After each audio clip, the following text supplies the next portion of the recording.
Hey guys, Miss Lamb here.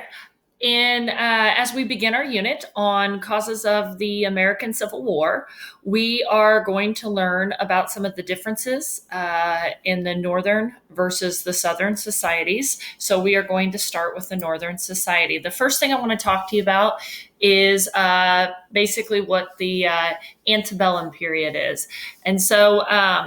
The antebellum period in American history is generally considered to be the period before the Civil War and after the War of 1812. It was characterized by the rise of abolition and the gradual polarization of the country between the abolitionists and the supporters of slavery. During this same time, the country's economy began shifting in the North to manufacturing as the Industrial Revolution began, while in the South, a cotton boom made plantations the center of the economy.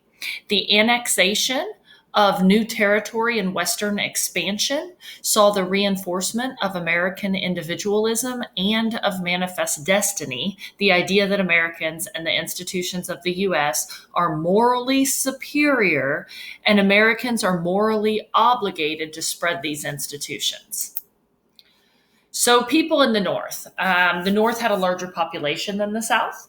The North had more cities with larger populations. The Northern economy was driven by factories and manufacturing, and the Industrial Revolution had a profound effect on the North.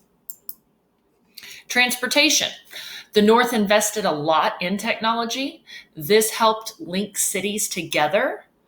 Some people and goods can move faster. Railroads, roads, canals, steamships allowed for more goods to be shipped quicker, plus more raw materials to get into the factories. Some of this may seem familiar because we learned about this during the unit that we did on the technology in America. I believe that was Unit 7, I think. So we started learning about some of this prior to this unit. Factories. Early factories relied mostly on immigrant labor.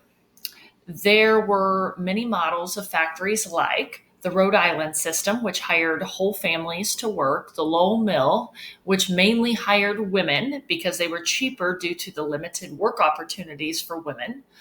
Factories relied heavily on raw materials from the South and other parts of the world.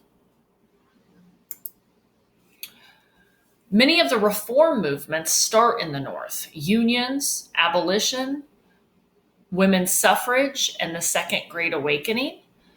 The North banned slavery well before the South. The North as a whole was a lot more progressive and reforming society than the South.